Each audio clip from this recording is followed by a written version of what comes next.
Hi, I'm ThatPaulGuy, and it's Thursday.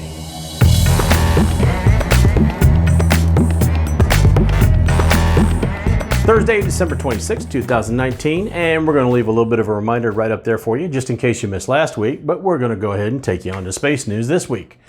Boeing launched and then landed their crew capsule, their unmanned crew capsule, about 5 days early due to a computer glitch that put it in a wrong orbit and did not let it reach the ISS. Now, they say this was some type of software error, and if it had been a manned mission, they would have been able to correct it, but because it was all automated, it made some type of burn or something that ended up putting it in a wrong orbit. It was not able to go up to the ISS and complete its mission. It did successfully make a landing like it was supposed to. However, it was after about 3 days instead of the scheduled 8 days. I'm going to refrain here from commenting if it was the same software team that also worked on the Boeing 737 MAX that's grounded right now. Not going to go there unless I just did. Anyway, in the meantime, in the last 10 days or so, SpaceX has launched and landed a booster, recovered the booster, turned around the booster in record time, and I'll leave a link for it down below. About 42 hours they turned it around for reuse again, the Falcon 9 booster, and they've pulled off their 10th in a row successful Mark III parachute test. And it's like their 14th or 15th successful parachute test in a row, but it's their 10th in a row on this upgraded, updated type of parachute that they've been using. So I'm going to leave that down below, but all of this, SpaceX is doing all this on about 2/3 of the Boeing budget. So I really honestly do hope that Boeing gets this figured out and we're able to have two different sources of astronauts going up to the space station and beyond. But it's like just a little bit like Intel and AMD right now. You got a real big, you got the big brother that is just not quite paying attention, or something's not working right, and the little guy is just pounding away until he gets it right, and with a lot less resources. So way to go, SpaceX and Boeing. I really do hope that things get figured out and worked out. In tech news, right now we're about to go into the Consumer Electronics Show. So companies are holding things kind of close to vest right now. They're not letting a whole lot of stuff out. One thing that has come to light, though, is the rumor of AMD's new RX5600XT video card, or the GPU. This is supposed to be rumored, and I say rumored because this is leaked out or whatever by Igor's Lab and by videocards.com, both of who are really trusted sources as far as leaks go and as far as determining things or seeing things or catching things on the web as far as benchmarks and stuff like that.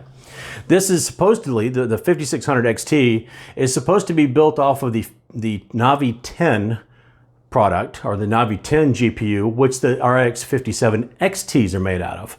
Now, the reason why they do this, or the reason why you would do this, is say you've got 5700s that don't quite meet QA. Well, you might be able to disable one of the 4 compute cores that are on it, and then bring it down where you can operate off of 6 gigs of memory, almost the same frequency, and still have a viable product that you can sell and not lose any money off of. Now, you could also do this on purpose since it's the same production line. You just have one production line that sells 5700X or produces 5700 XTs, and then one does 5600 XTs.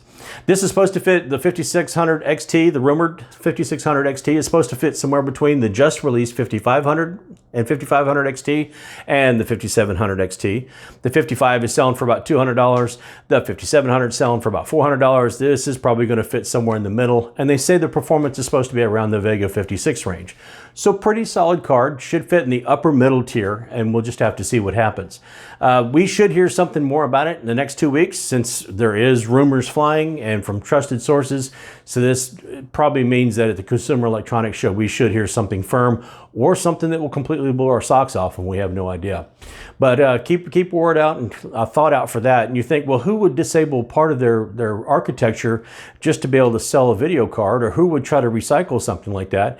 And I would remind you that almost the entire NVIDIA series, the NVIDIA Super Series, is done in that same exact way. So both competitors will be doing it. They'll both be able to try to make a profit off of something that might otherwise not have worked out for them. So kudos to both of them.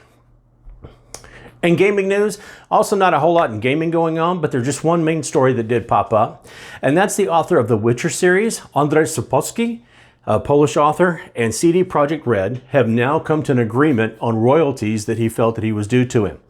He was asking for an additional $16 million based on the popularity of the video game series, and the books have also done very well, but he was asking for more royalties from CD Projekt Red, and this is due to Polish law that actually protects the author in case a product is more successful than anticipated. It is not known how much of the actual $16 million that they agreed on or he settled on or anything like that, but both sides seem to be happy with the agreement, so I guess we're free to move about the cabin, and maybe we'll get some more Witcher video games as well. Don't forget, The Witcher also just released the series based on the books, also just released on Netflix. Not that I'm trying to plug Netflix, I'm just trying to make you aware of other sources of material in case you do like the books. And really, that's about all I got this week. I'm also going to try something a little bit different at the end of these videos. So if you see a different screen or something pop up, don't be afraid. Do go back and check out some other material. I invite you to share, subscribe, thumbs up, thumbs down, leave me any kind of comments. Tell me if I'm doing something right. Tell me if I'm doing something wrong. If you don't like it, tell me why. You know, so I'm hoping to really try to make some changes that will affect the way the channel works after the first of the year, and maybe make things a little bit more popular and a little bit more attractive, and we'll just have to see what happens. So all suggestions are welcome, folks. Until then, that's pretty much all I got. So until this weekend, when I got more stuff coming out, and I hope I'm not lying to you this time. So until this weekend, folks, I'll see you later.